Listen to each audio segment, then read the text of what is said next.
안녕하세요. 조피터입니다. 첫 녹화입니다. 네, 첫 녹화인데, 첫 책은 행복 시크릿이라는 책을 선정해 봤습니다. 여러분들 많이 행복하시라는 차원에서 행복 시크릿이라는 책을 선정을 해봤고요. 앞으로 책 계속해서 녹음해서 올릴 테니까 여러분들 많이 들어주시고, 그리고 좋아해 주셨으면 참 감사하겠습니다. 그럼 바로 행복 시크릿 읽어보도록 하겠습니다.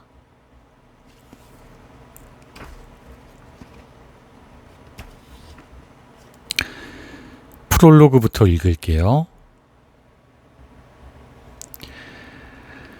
프롤로그.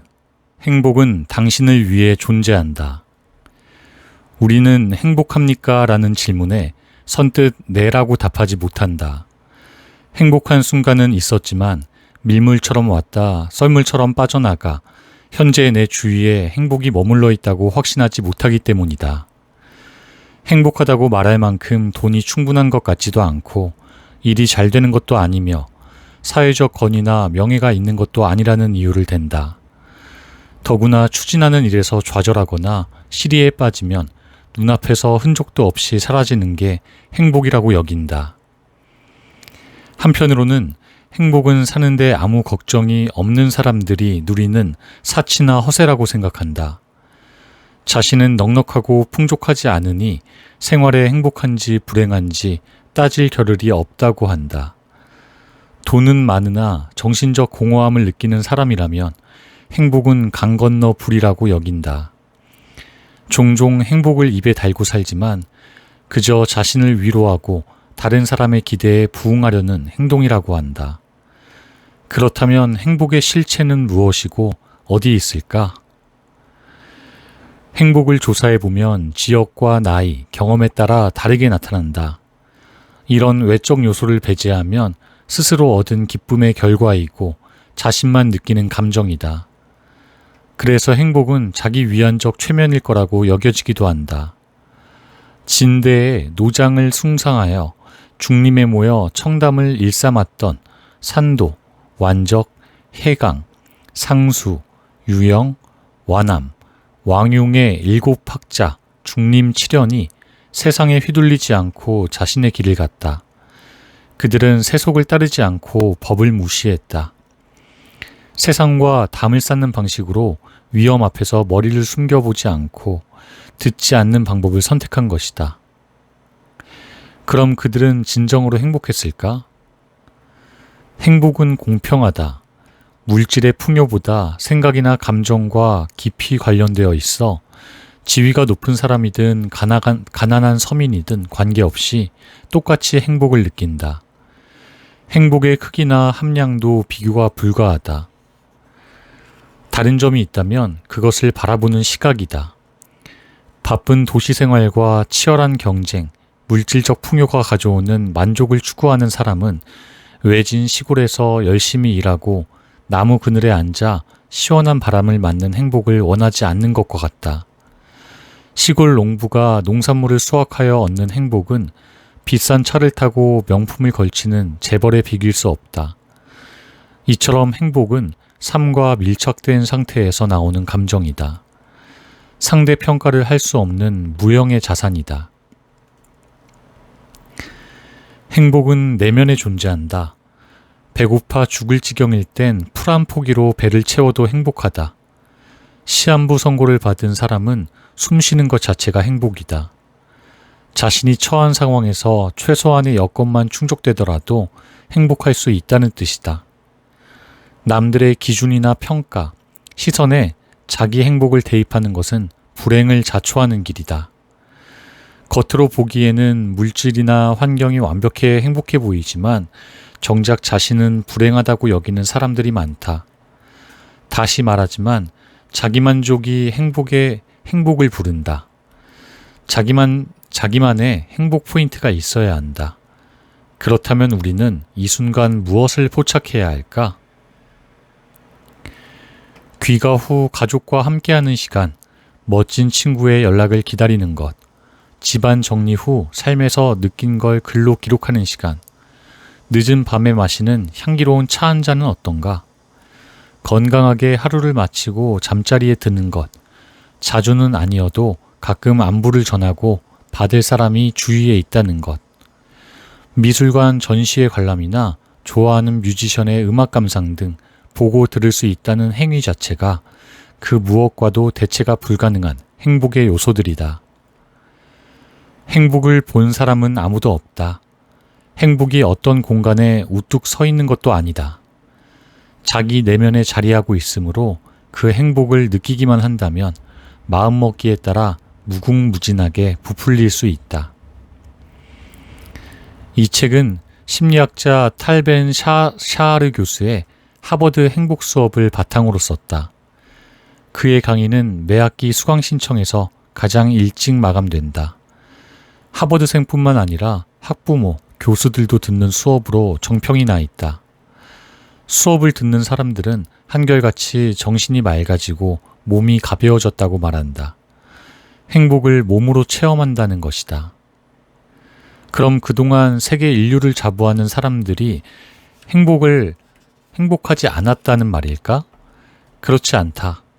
샤르 교수는 현재 유보하고 있는 행복, 주위를 맴돌고 있는 행복에 눈뜨는 법을 알려준다. 그리고 행복을 바라만 보지 말고 행복에 다가가라고 말한다. 탈벤 샤르 교수가 전하는 행복의 가장 핵심은 인간은 왜 불행한가? 무엇이 진정한 행복인가? 누가 우리의 행복을 빼앗았나? 무엇이 우리의 행복을 방해하는가? 어떻게 행복을 느낄 수 있는가? 등의 질문들에서 시작한다. 세계적 명성을 가진 교수의 강의 주제라고 보기에는 일반적이고 보편적인 과제의 출발이다. 진지한 고찰이 필요할 것 같지도 않다. 하지만 샤르 교수는 즉흥적으로 생각나는 답을 떠올린 뒤 무엇이 그런 상황으로 이끌었는지 돌아보게 한다. 여유를 갖고 주의 깊게 자기 삶을 반추해보는 것이다. 그 과정을 경험하고 나면 행복을 원하지만 불행의 언저리에서 맴돌고 있는 자신을 발견하게 된다. 외부에 있고 자신에게서 아주 멀리 있다고 단정했던 행복이 아주 가까이 있음을 깨닫는다. 우리는 이 쉬운 질문을 외면하고 살았다. 이 책은 샤르 교수가 언급한 일상의 예시를 통해 심리, 감정, 직장, 재산, 건강 부분에서 사람들 마음에 있는 행복을 일깨워준다. 삶에서 중요하다고 여기는 부분이지만 벽에 부딪힌 듯 난감한 상황에도 잊지 말아야 할 행복의 가치를 전한다. 행복에 대한 정답도 아니고 해결 방법의 제시도 아니다. 삶의 행복이 깃들게 하는 지침이다. 심적으로 위기에 선 당신에게 건네는 제안이다. 그래서 읽는 것만으로도 위안을 얻고 막막한 감정에서 벗어나 행복에 이르게 된다. 자, 지금부터 가까이 있지만 쉽게 발견할 수 없는 행복을 찾아 떠나보자. 떠날 때 준비물은 아무것도 필요 없다. 그저 행복하고 싶은, 이제부터 행복할 거라는 마음이면 충분하다. 험난한 여정도 아니므로 옷깃을 여밀 필요도 없다. 편안한 마음으로 책장을 넘기기만 하면 된다. 그러나 돌아오는 길, 마지막 책장을 덮는 순간엔 행복으로 벅찬 자신을 만나리라 장담한다. 당장 떠나자. 행복은 당신을 위해 존재한다.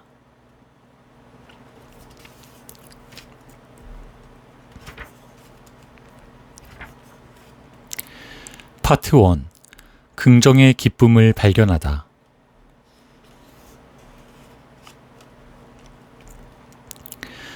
어떤 사람이 감정일기를 썼다. 그는 평소에 잘 웃는 사람이었고 매사에 적극적이었다. 열정도 넘쳐서 남부럽지 않을 만큼 자기 일을 사랑했다. 매사에 기쁨을 찾으며 산다고 믿었다. 1년 뒤 그는 자신이 쓴 일기장의 단어를 분석해보고 깜짝 놀랐다. 부정적인 어휘가 80%, 긍정적 어휘 20%로 나온 것이다. 형식적인 긍정이 아닌 마음 깊숙한 곳에서 우러나는 긍정의 힘이 필요하다. 긍정으로 바뀌는 삶의 기쁨을 찾아보자.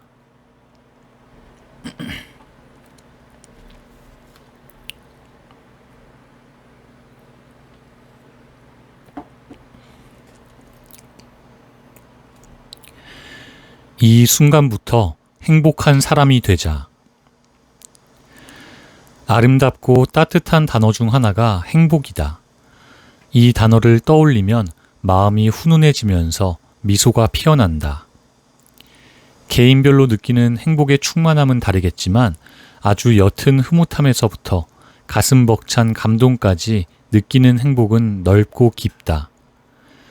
행복을 느끼는 각도도 모두 다르다. 사회적 성공, 가정, 직업, 인간관계 등 자신의 관심이 치중하는 곳에서 행복을 느낀다. 그래서 섣불리 행복을 정의할 수 없다. 해자는 내일부터 행복한 사람이 되자 말에게 먹이를 주고 장작을 패고 세계를 두루두루 여행하자. 내일부터 음식과 채소에도 더욱 관심을 가지자. 나는 바다를 마주하여 바라보는 방이 있는 집이 있다.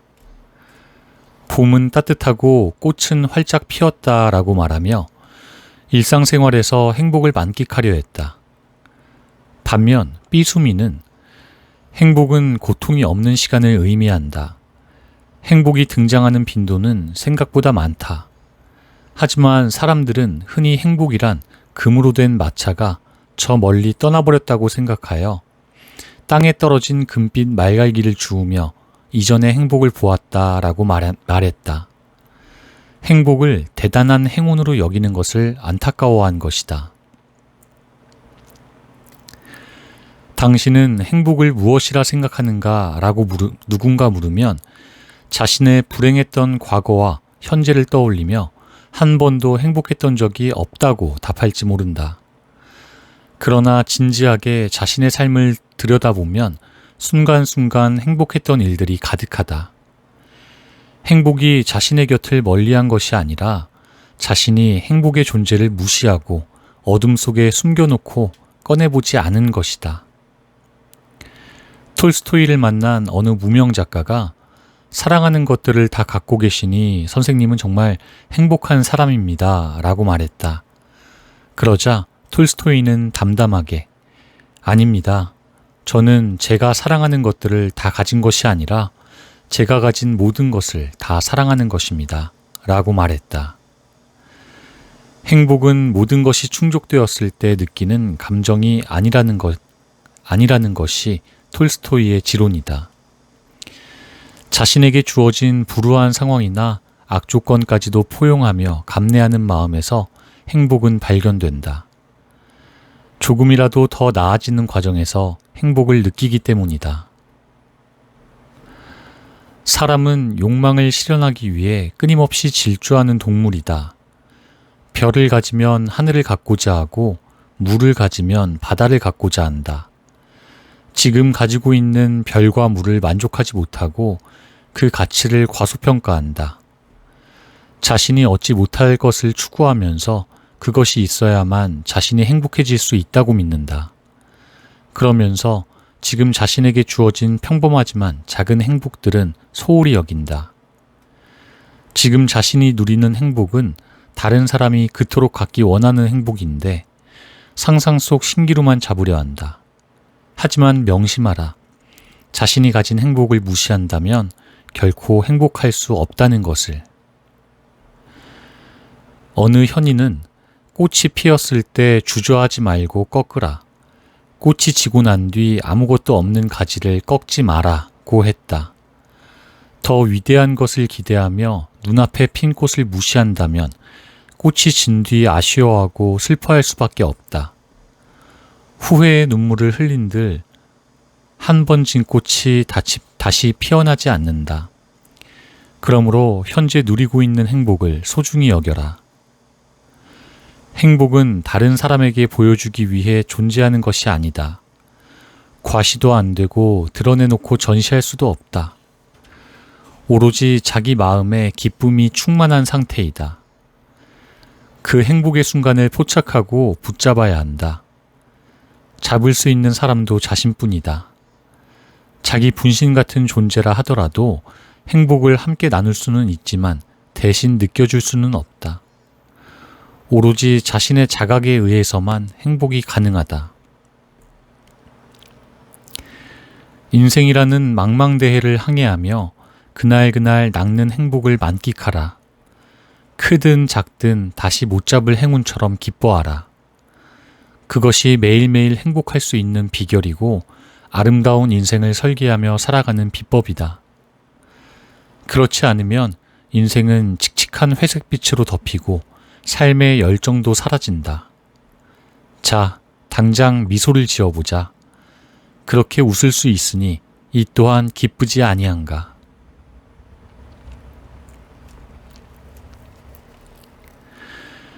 염려는 걱정을 낳고 만족은 행복을 탄생시킨다. 생전에 다른 사람을 열심히 돕던 선량한 사람이 죽었다. 그는 천사가 되어 인간계에 내려가 사람들이 행복하게 도와주었다. 어느 날 매우 괴로워하는 농부를 만났다. 우리 집에 물소가 방금 죽었어요. 그 소가 없이는 논을 갈 수 없어요. 이제 저는 앞으로 어떻게 농사를 짓죠? 사정을 들은 천사는 그에게 건강한 물소를 한 마리 주었다.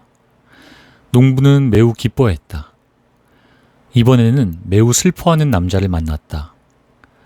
사기를 당해서 돈을 다 잃어버렸어요. 집에 돌아갈 돈도 없습니다. 천사는 그에게 돈을 주었다. 남자는 집으로 돌아가며 매우 기뻐했다. 이번에는 시인을 마주쳤다. 시인은 젊고 잘생겼으며 돈도 많은 부자였다. 그의 아내도 아름답고 온화했다. 그런데도 시인은 웃지 않았다. 행복하지 않나요? 도와드릴까요? 저는 없는 게 없어요. 다만 한 가지가 부족하죠. 저에게 그걸 줄 수 있으신가요? 당연하죠. 당신이 원하는 것은 무엇이든 다 줄 수 있어요. 시인은 천사를 똑바로 보며 말했다. 제가 원하는 건 행복입니다. 천사는 안타까운 표정을 지었다. 시인은 당신이 천사라면 행복을 줄 수 있는 거 아니냐고 따졌다. 천사는 하는 수 없이 알겠다고 대답했다. 그러고는 시인이 갖고 있던 재능과 외모, 재산과 아내의 목숨까지 가져가 버렸다. 천사는 한 달 뒤에 시인을 찾아갔다. 시인은 굶주림으로 반쯤 죽어가는 상태였다. 그는 허름한 옷을 입고 땅에 누워 괴로워하며 발버둥치고 있었다. 천사는 시인에게서 빼앗아갔던 모든 걸 다시 돌려주었다. 시인은 아내를 껴안으며 행복에 겨워 천사에게 감사를 표했다. 얻지 못할 행복만을 바라보지 말자. 가끔 걸음을 멈추고 주변의 아름다운 풍경을 감상해보라. 마음이 풍요로워지고 자연의 이치에 감동한다. 이 느낌을 전해받은 순간 행복이 스민다. 당신 주변에도 감상할 만한 아름다운 풍경들이 있다. 삶에는 고통이 따르지만 누구도 그것을 피할 수 없다. 몸은 언젠가 쇠약해질 것이고 아름다움도 시든다. 하는 일마다 승승장구하는 날도 있겠지만 장벽에 가로막히거나 장애물에 걸리는 날도 많다.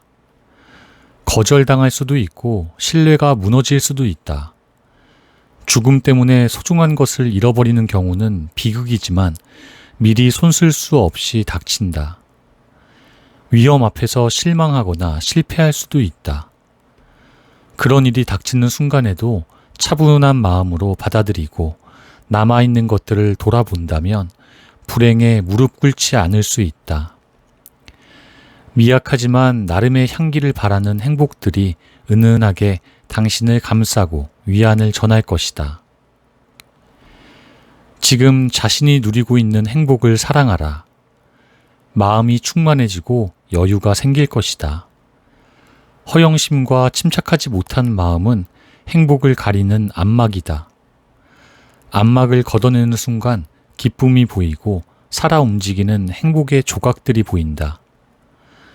행복한 삶이 당신을 외면한 것이 아니라 따뜻한 빛을 내리쬐며 찬란한 미소를 짓고 있었다는 것을 느끼게 된다. 카메라로 찍듯이 행복의 순간순간을 마음에 새기자. 어려울 때 그 기억을 떠올리며 힘을 얻을 수 있다. 삶에서 고통을 피할 수 없다고 할지라도 고통을 다스리는 방법은 있다.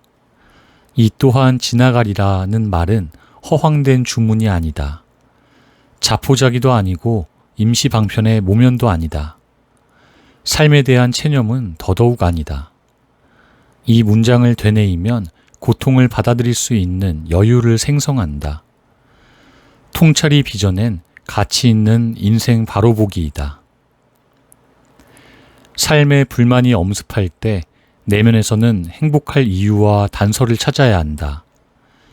작고 소소한 것이라도 많이 찾아보자.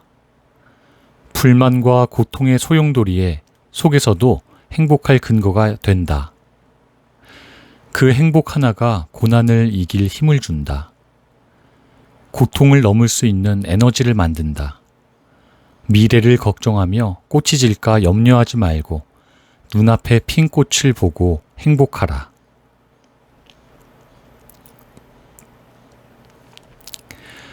사랑은 대가 없이 행복을 불러온다.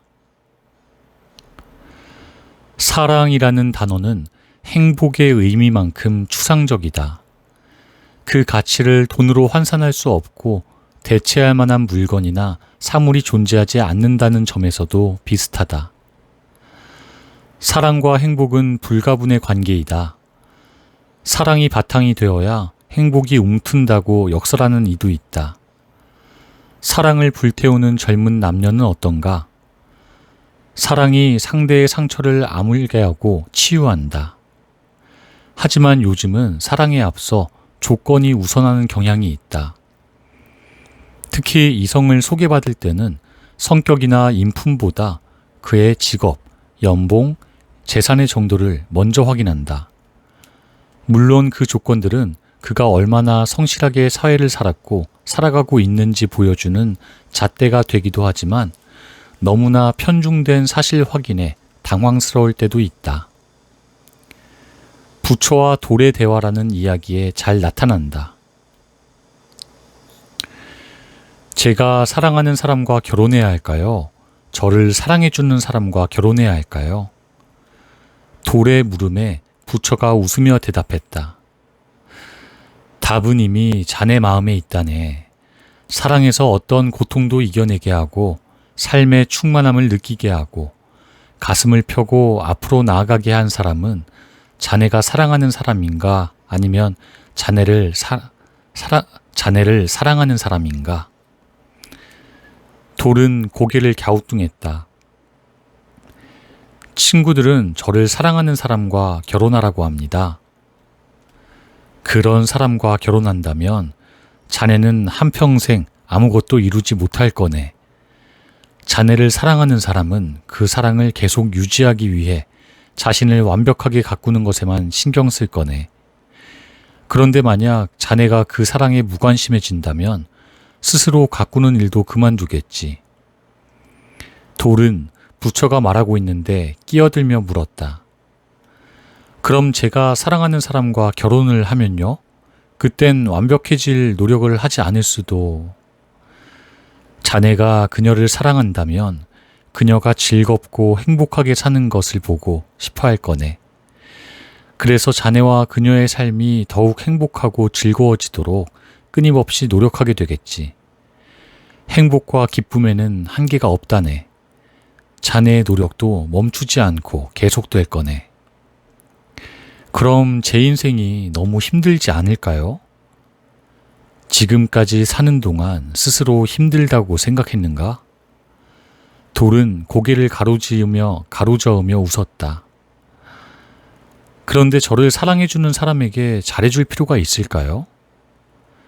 자네는 사랑하는 사람이 자네에게 잘해주길 바라는가? 꼭 그렇지 않아도 될 것 같아요.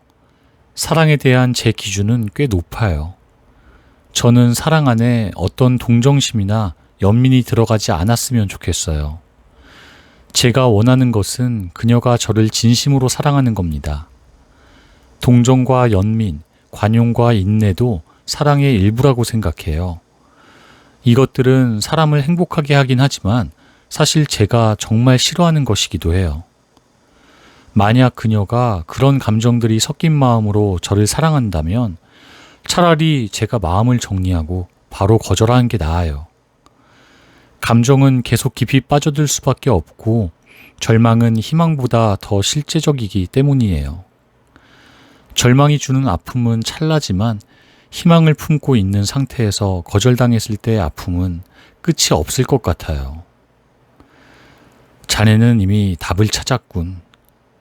하지만 이 시대에 사람을 사랑하는 것에 가치가 있을까요? 길은 스스로 선택하는 거라네. 하늘이나 다른 사람을 탓할 필요가 없네. 사랑에 대해서는 원망할 필요도 후회할 필요도 없다네.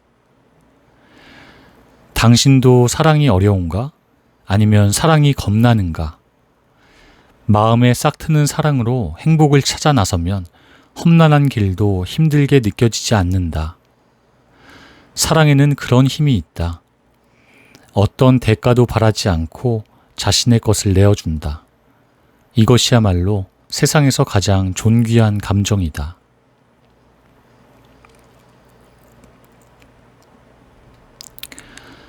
사랑을 주고받을 때 행복은 부풀어 오른다.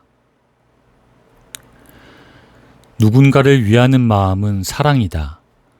자신을 생각하기 이전에 상대를 배려하고 아끼는 감정이다.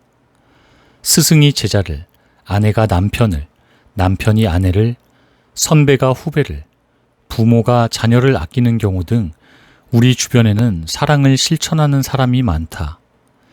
그들은 사랑을 주고 행복을 얻는다. 사랑은 매우 순수하고 행복과 매우 가까운 곳에 있다. 마음을 조금만 기울인다면 주변에 아주 많은 아름다운 일과 귀한 인연의 사람을 발견할 수 있다. 누군가를 좋아하거나 기억하고 그리워하는 것, 관심을 가지고 도와주는 것은 모두 사랑에 속한다. 이 사랑은 우리가 행복을 찾아가는 과정에서 중추 역할을 한다. 그러나 삶은 현실이다. 살아가며 진실한 사랑을 잃어버리게 된다. 사랑은 행복을 느끼는 것에 중요한 역할을 한다. 힘듦도 가벼워지고 어려움도 어렵지 않게 넘길 수 있다. 사랑을 통해 마음이 따뜻해진다. 홀로 아이를 키우는 아빠가 있었다. 하루는 급히 고객을 만나야 해서 아침도 먹지 못한 채 아이를 혼자 두고 바쁘게 집을 나섰다. 저녁에 돌아오니 아이는 깊이 잠들어 있었다. 하루 종일 업무에 시달린 탓에 기운이 하나도 없었다. 그대로 침대에 누웠는데 이불 밑에 라면이 엎어져 있었다. 매우 화가 난 그는 곤히 잠든 아이의 엉덩이를 세게 때리며 소리쳤다. 왜 이런 장난을 하는 거야? 아내가 세상을 떠난 후 처음으로 아이를 혼낸 것이다. 아이는 훌쩍이며 장난친 게 아니라면서 말했다. 아빠가 밥을 못 먹었으니까 먹고 자라고 넣어둔 거야. 아이는 아빠가 집에 오는 시간에 맞춰 라면을 끓였고 식을까봐 이불로 덮어두었던 것이다. 아빠는 아이를 그냥 꼭 안아주었다. 사랑과 행복은 엎어진 라면 속에 있었다. 아빠를 생각하는 아이의 마음이 그 안에 담겨 있었다. 아빠를 향한 아이의 사랑이 느껴지지 않는가? 평소 아이가 아빠에게 사랑받지 못했다면 이런 사랑을 실행하기는 어렵다. 사랑은 상대에게 전달되며 그 위력이 강해진다. 마음을 흔들고 감정을 흔든다. 그가 다른 사람을 사랑할 수밖에 없도록 만들며 상호간의 행복을 유발한다. 다른 사람이 자신을 위한다는 느낌을 받은 적이 있는가? 등을 토닥여주는 손길, 응원을 보내는 웃음, 따뜻한 격려, 사랑한다는 고백, 그리고 고마움을 전하는 말 등 눈을 감고 그때의 감동을 고스란히 되살려보자. 각박한 삶에 한 줄기 생명수 같은 힘을 가진 신선함이 전해질 것이다. 하루 종일 정신없이 바빠서 주변에 사랑하는 사람들을 잊지는 않았는가? 혹시 오랫동안 아이의 공부를 봐주거나 놀아주지 않은 것은 아닌가? 오랫동안 부모님의 안부를 묻지 않은 것은 아닌가? 혹시 오랫동안 친구와 만나지 못했던 것은 아닌가? 한가하게 그럴 시간이 어디 있냐고 따지지 마라. 상대도 연락하지 않는데 왜 먼저 해야 하느냐고 불평하지도 마라. 앞서 이야기했지만 사랑을 전하는 사람이 더 큰 행복함을 느낀다. 바쁜 일상에서 반가운 전화나 안부를 묻는 문자가 얼마나 힘이 되는지 경험해보지 않았는가? 그 사랑을 전하고 벅찬 행복을 얻을 기회다. 만약 오랫동안 주변 사람에게 소홀했다면 지금부터라도 하나하나 실천해보자. 사랑하는 사람을 껴안아보고 아이와 함께 어울리고 부모님께 안부를 묻고 친구와 많이 소통해보라. 상대가 행복해하는 모습에서 자신도 행복해지는 것을 느끼게 된다. 이것이 바로 감정이 가진 신비로운 힘이고 돈으로는 절대 살 수 없는 것이다. 아이러니하지만 당신이 가진 사랑을 나누고 전할수록 더 큰 사랑으로 되돌아온다. 신뢰와 응원, 유대감까지 함께 찾아온다. 당신은 그저 관심을 표했을 뿐이라고 겸손해야 하지만 사랑을 받은 이는 세상을 살아갈 힘을 얻는다. 사랑은 발아되는 순간 기쁨과 행복이라는 열매를 맺는다는 진리를 기억하자. 주어진 시간을 일에 모두 쓰지 마라. 기쁨은 행복할 때 느끼는 감정으로 만족에서 오는 희열이다. 고통은 불행할 때 느끼는 감정이며 불만족스러운 기분이다. 자신이 정한 기준점에 따라 기쁨과 고통이 나뉘듯 행복과 불행도 나뉜다. 진주 반지에 감격하는 사람이 있고 1캐럿 다이아몬드 반지가 작다고 불평하는 사람도 있는 것을 보면 그 기준점이 개인마다 다르다는 것도 알 수 있다. 정신적인 부분에서도 마찬가지다. 누구는 사랑하니까 행복하고 누구는 사랑받아야만 행복을 느낀다. 그렇다면 그 행복의 기준점을 어떻게 설정해야 할까? 무조건 기준을 낮추어 모든 일에 기뻐하면 좋은 것일까? 한 회사원이 이사를 했는데 옆집에 히피족이 살았다. 회사원이 볼 때 히피족의 생활 방식을 도통 이해할 수 없었다. 아침 출근 시간에도 히피족은 그때까지 자고 있었고 정말 한심한 사람으로 보였다. 점심에 잠깐 집에 들렀을 때 보니 히피족은 문 앞 햇볕 아래에서 기타를 치고 있었다. 회사원은 혀를 끌끌 차며 중얼거렸다. 돈은 언제 벌 심산일까?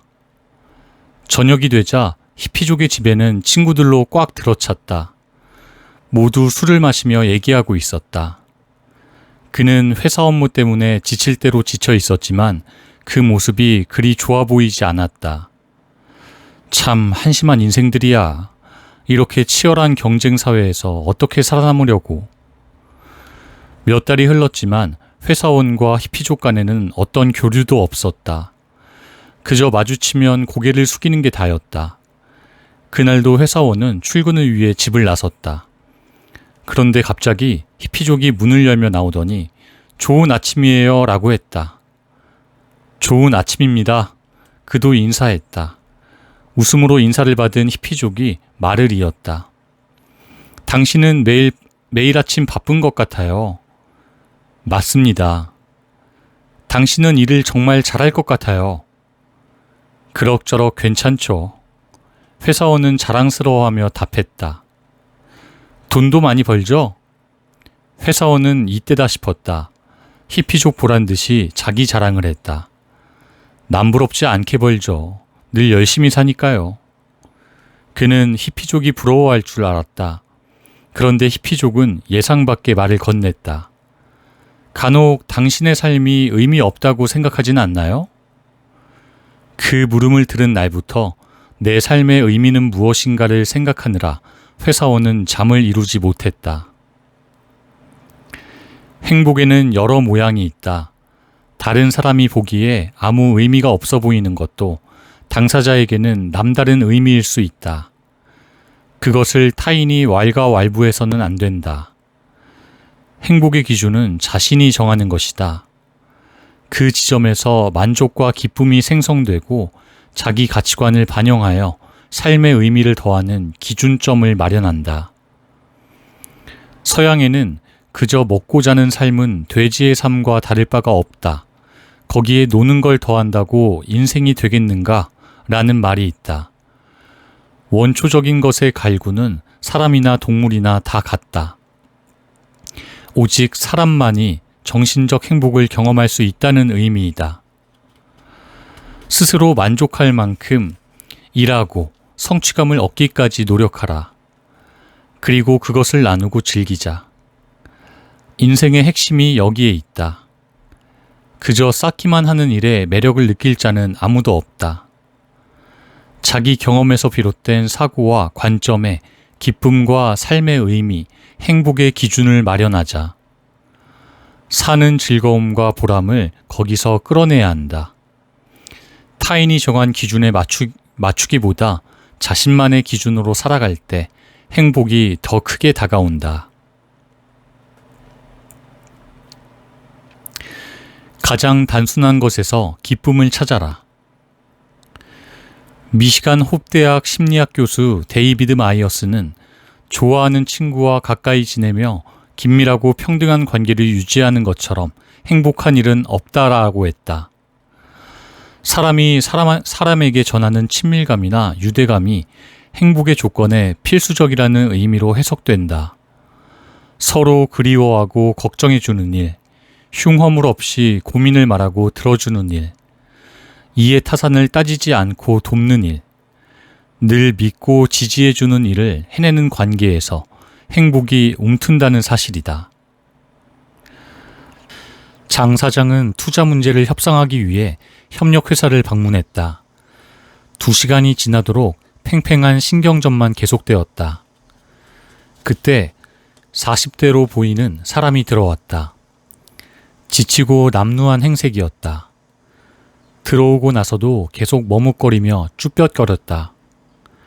협력회사 대표는 짜증난 목소리로 무슨 일이냐고 물었다. 돈을 빌리러 왔습니다. 대표는 눈살을 찌푸렸다. 며칠이나 일했다고 무슨 돈을 빌린다는 거죠? 지금 바쁜 거 안 보입니까? 며칠 뒤에 다시 오세요. 아니, 저 오늘 제 아내와 아이가 내일 오라니까.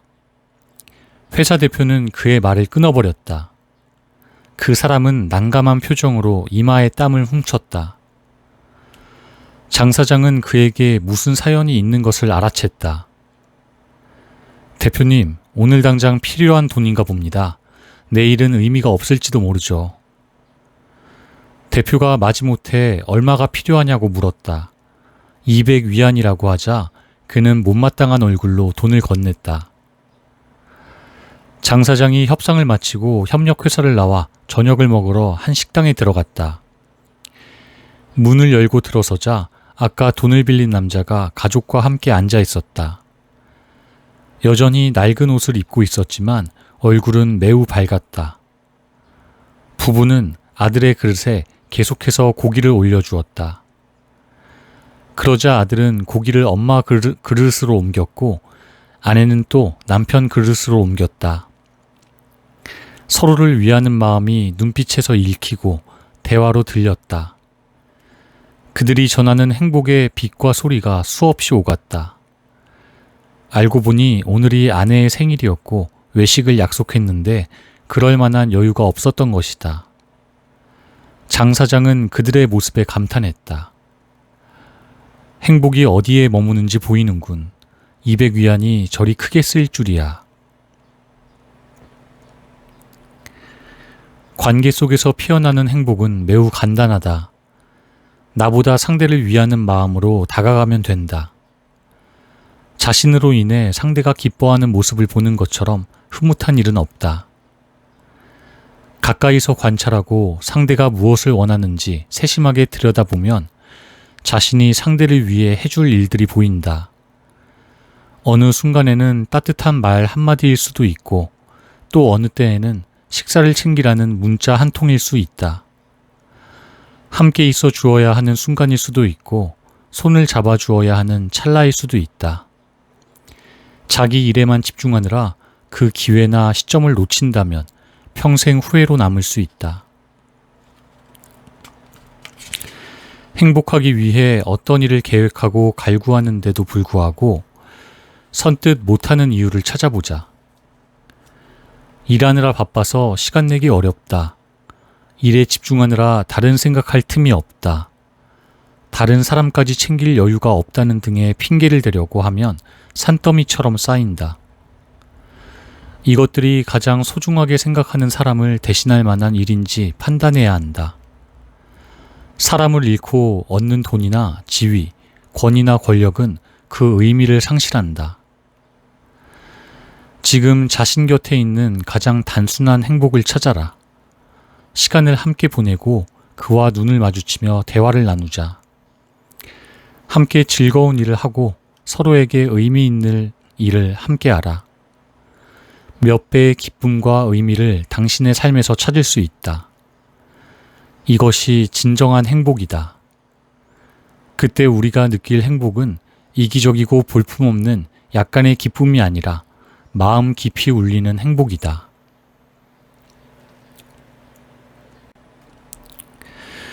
자신에게 괜찮다는 위로를 건네라. 누구나 만족스러운 삶을 추구한다. 그런데 몇 퍼센트의 사람이 현재 만족스럽고 즐거운 삶을 살고 있다고 말할 수 있을까? 우리가 거의 매일 듣는 소리는 일이 힘들다, 월급이 적다, 애인이 잘해주지 않는다, 마음대로 되지 않아 스트레스 받는다, 세상이 불공평하다는 불평들이다. 그럼 어떤 이들이 자기 삶에 만족할까? 돈 걱정 없는 백만장자, 인기 많은 스타, 인지도 높은 정치인, 저명 아티스트 등 우리가 부러워하는 대상이자 선망하는 그들을 손꼽기에 주저함이 없다. 그러나 이들에게 물어보면 자신의 부와 명예, 인기는 모래성 같은 것이라고 한결같이 입을 모은다. 만족보다는 언제 무너질지 모르는 불안한 마음으로 산다는 것이다. 그들은 해맑게 웃고 뛰노는 아이들이나 열매 맺은 나무를 보는 농부가 진짜 만족하는 삶을 살 거라고 추측했다. 이런 걸 보면 만족스러운 삶은 타인의 눈으로 볼 때만 가능해지는 것 같다.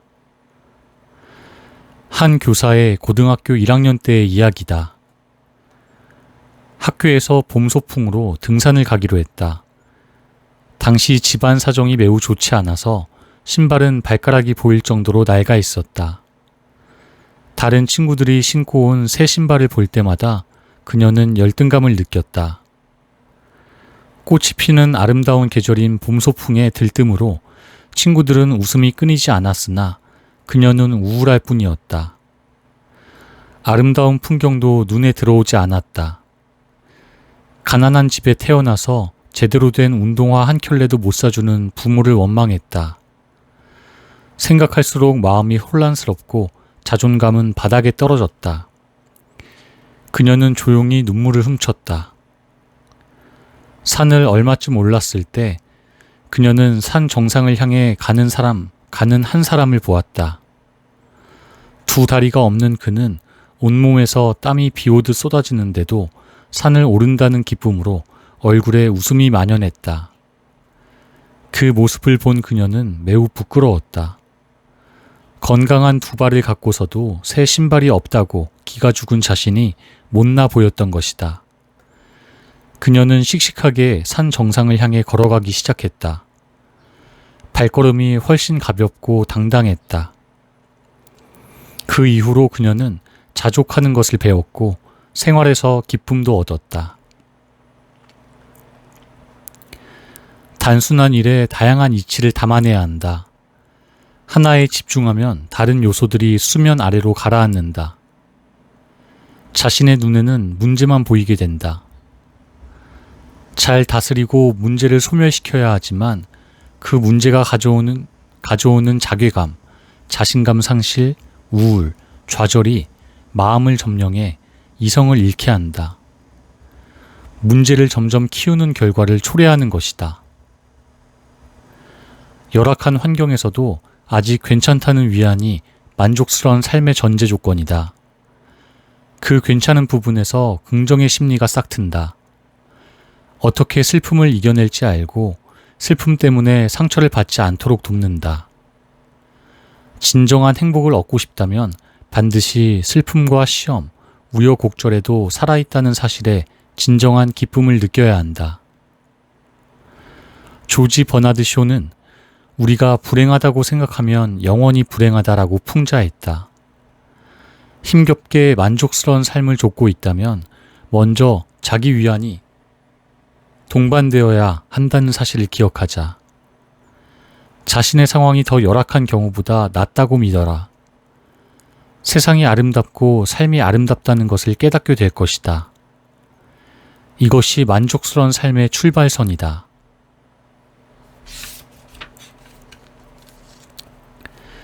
자신의 재산을 다른 사람과 나눌 수 있는가? 자신이 가진 귀중한 물건을 다른 사람에게 나눠줄 수 있는가? 다른 사람이 기뻐하는 것을 보며 자기도 기뻐할 수 있는가? 보기엔 간단해 보이지만 실제로 이행하기란 매우 어렵고 불가능에 가깝다. 물론 어렵고 힘든 일을 자처해서 하며 기쁨을 찾는 이도 있다. 선행을 실천하며 봉사를 삶의 지표로 삼는 사람들이다. 그들은 우리가 본받을 만하다. 하지만 당신에게 이런 삶을 살라고 강요하고 싶지는 않다. 그런 일은 운명이나 숙명처럼 받아들여야 기쁨이 된다.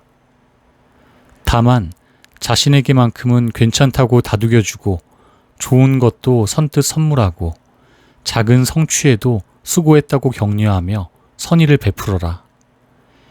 행복의 자족은 삶의 만족을 선물로 준다. 자신을 신뢰하면 타인의 신뢰가 따라온다. 소녀는 어떻게 살아야 할지 갈피를 잡고 싶었다. 다른 사람에게 인정받는 삶이 그가 원하는 삶이었다. 소녀는 이름난 현자를 방문했다. 다른 사람을 기쁘게 해주는 비결이 있나요? 소년이여, 내 나이에 그런 원함을 갖고 있다니 정말 보기 드문 일이로다. 그동안 나를 찾아온 사람들의 질문을 들으면 바로 그 사람이 어떤 사람인지 알 수 있었다. 그들은 아무리 많은 설명을 들어도 진짜 중요한 이치를 깨닫지 못했다. 소녀는 현자의 말에 집중했다. 내가 너에게 4가지를 알려주겠다. 첫째는 자기 자신을 다른 사람으로 여겨라. 너는 이 말의 뜻을 알겠느냐? 소녀는 진지하게 답했다. 제가 고통이나 슬픔을 느낄 때 저를 다른 사람으로 여기면 고통이 자연스레 없어지는 걸 뜻하고 또 제가 기뻐서 날뛸 때도 다른 사람으로 여기면 그 마음이 금방 평온해진다는 얘기인가요? 현자는 고개를 끄덕였다. 두 번째는 다른 사람을 자기 자신으로 여겨라. 소녀는 잠시 고민했다. 다른 사람의 입장에 서면 진심으로 그의 불행을 함께 느끼고 필요를 이해하며 적절하게 도와줄 수 있다는 말인가요? 현자는 소년의 총명함에 눈을 반짝였다. 세 번째는 다른 사람을 다른 사람으로 여겨라. 이 말의 뜻은 각 사람의 독립성을 존중하고 어떤 상황에서도 다른 사람의 영역을 침범해서는 안 된다는 것인가요? 현자는 크게 웃었다. 아주 좋구나. 가르치는 보람이 있는 아이로다. 네 번째는 자신을 자신으로 여기라는 것이다. 이 말은 쉽게 이해하기에 어려우니 천천히 그 뜻을 곱씹어 보아라. 소녀는 곰곰이 생각한 뒤 말했다. 말의 의미를 바로 깨닫기 어렵습니다. 하지만 알려주신 4가지 말씀은 듣기에 서로 모순되는 부분이 많은 것 같습니다. 어떻게 하면 하나로 통일시킬 수 있을까요? 그건 매우 쉽단다. 시간과 힘을 들이면 그렇게 될 수 있단다. 소녀는 머리를 조아려 인사하고 떠났다. 소녀는 모순 속에 진리가 있다고 믿었다. 매일 수행하는 기분으로 자신을 다른 사람으로 여겨라. 다른 사람을 자신으로 여겨라. 다른 사람을 다른 사람으로 여겨라. 자신을 자신으로 여겨라. 고 되뇌었다. 노여움이 있는 곳에서는 다른 사람을 자신으로 여겼다. 기쁨의 순간에 오만함이 찾아들면 자신을 다른 사람으로 여기며 자신을 내세우기보다 낮추며 타인을 존중했다. 시간이 흘러 소녀는 청년을 지나 노인이 되었다. 그가 세상을 떠난 뒤에도 사람들은 종종 그에 대해 얘기하곤 했다. 그는 기뻐할 줄 아는 사람이었으며 그를 만난 모든 사람에게 기쁨을 주는 사람이었기 때문이다. 기쁨과 선한 생각은 사람의 몸과 마음을 편안하게 하며 살수록 더 젊어지게 만든다. 기쁨을 얻는 방법도 다 다르다. 열정, 바람, 삶의 경험, 성격까지도 우리가 기쁨을 느끼는 방법에 영향을 미친다. 어떤 사람은 일하며 기쁨을 느끼고 누군가는 결혼이나 친밀한 관계 속에서 자신의 기쁨을 찾는다. 기쁨을 얻는 길이 무엇이든 기쁨은 육체적, 정신적으로 건강하게 만들고 긍정적으로 삶을 대하게 한다. 욕망에 영혼을 속박당하지 말고 진정한 자신으로 만족하는 삶을 살아라. 만약 우리가 기쁘게 살아간다면 삶도 우리에게 똑같은 기쁨, 심지어 더 많은 기쁨을 줄 것이다. 그 기쁨을 나누고 주변 사람에게 전달하는 것도 잊지 말자.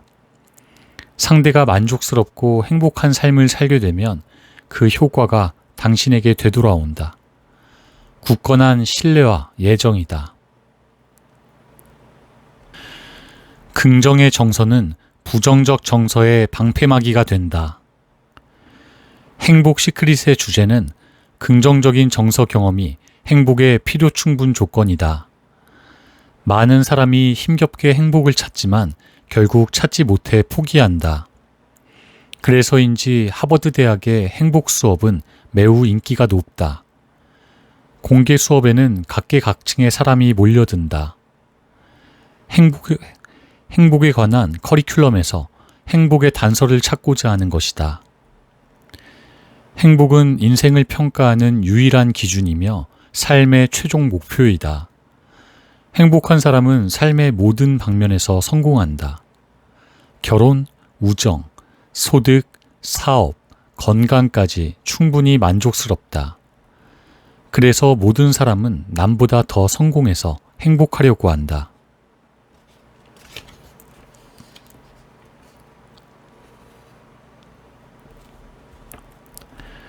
팀은 아무 걱정 없는 아이였다. 하지만 초등학교에 입학하면서부터 그의 바쁘고 분주한 인생에 막이 올랐다. 부모님과 선생님은 계속해서 공부의 목적은 좋은 성적을 받기 위한 것이고 그래야 성인이 되면 좋은 직장에 들어갈 수 있다고 훈계했다. 학교는 기쁨을 얻는 곳이고 공부는 사람을 기쁘게 할 수 있는 일이라고 말해주는 사람은 없었다. 팀은 시험을 잘못 볼까봐 글쓰기 시험에서 글자를 잘못 쓸까봐 항상 걱정했다. 언제나 불안과 스트레스를 짊어지고 다녔다. 그가 매일 바라는 것은 학교 수업이 빨리 끝나는 것과 방학이 되기를 기다리는 일이었다. 팀은 어른들의 가치관을 받아들였다. 학교가 싫었지만 공부는 열심히 했다. 성적이 잘 나오면 부모님과 선생님은 칭찬했고 같은 반 친구들도 부러워했다. 대학 입학 통지서를 받았을 때 팀은 이제야 즐겁게 살 수 있겠다라고 생각하며 감격해서 눈물을 흘렸다. 하지만 얼마 지나지 않아 익숙한 걱정과 불안이 다시 그를 덮쳐왔다. 대학 친구들과의 경쟁에서 이기지 못할까봐 불안해했다. 그들을 이기지 못하면 좋은 직장에 들어가지 못한다고 생각하니 같은 강의를 듣는 친구들이 모두 적이 되었다. 4년의 대학생활 동안 팀은 무척 바쁘게 지냈다. 이력서에 스펙을 한 줄이라도 더 적기 위해 노력했다. 그는 학생회에 들어가서 임원을 했고 많은 운동 경기에 참석했고 수업도 다 따져가며 선택했다. 그가 수업을 선택하는 기준은 흥미가 아니라 좋은 성적을 받을 수 있는지였다. 그 결과 팀은 졸업도 하기 전에 대기업에 들어갔다. 그는 신이 나서 이제야 삶을 누릴 수 있겠구나 라고 생각했다. 하지만 그는 매주 84시간을 근무하고 고임금을 보장해주는 회사가 그만큼 업무 스트레스 또한 가득하다는 것을 깨달았다. 그는 업무가 힘에 부치고 질책을 받을 때마다 괜찮아, 이렇게 해야 빠르게 승진할 수 있을 거야 라고 자신을 다독였다. 그러면서도 기쁜 순간은 있었다. 월급이 오르고 보너스를 받거나 승진할 때면 무척 기뻤다. 하지만 이런 만족감은 하루도 가지 못하고 사라졌다. 오랜 분투 끝에 팀은 그룹 임원이 되었다. 호화로운 주택과 명품 스포츠카를 소유했고 그의 통장 잔고는 일평생 다 쓰지 못할 정도였다. 팀은 주변 사람의 롤모델이 되었다. 친구들은 그를 치켜세우고 아이들의 존경도 받았다. 하지만 원하는 바를 모두 이루고 난 팀은 허무했고 기대보다 행복하지도 않았다. 그는 술과 유흥으로 허전함을 채우기 시작했다. 그것도 처음에는 매우 즐거웠지만 얼마 지나지 않아 또다시 권태로움을 느꼈다. 인생은 매우 길다. 원하는 바를 달성하더라도 매일 행복하다고 보장할 수 없다. 실패와 상실, 슬픔과 우울을 피할 수 없는 것이다. 긍정적인 정서만이 이를 막아주고 차단해주는 작용을 한다. 우리 인생은 여행과 같아서 낯선 곳에서 길을 잃기도 하고 끝없이 펼쳐진 아름다운 풍경이 펼쳐진 광경을 보기도 한다. 덕분에 우리는 걱정과 절망, 불행과 어두움을 대하는 법을 배운다. 삶에 기대를 거는 이유이다.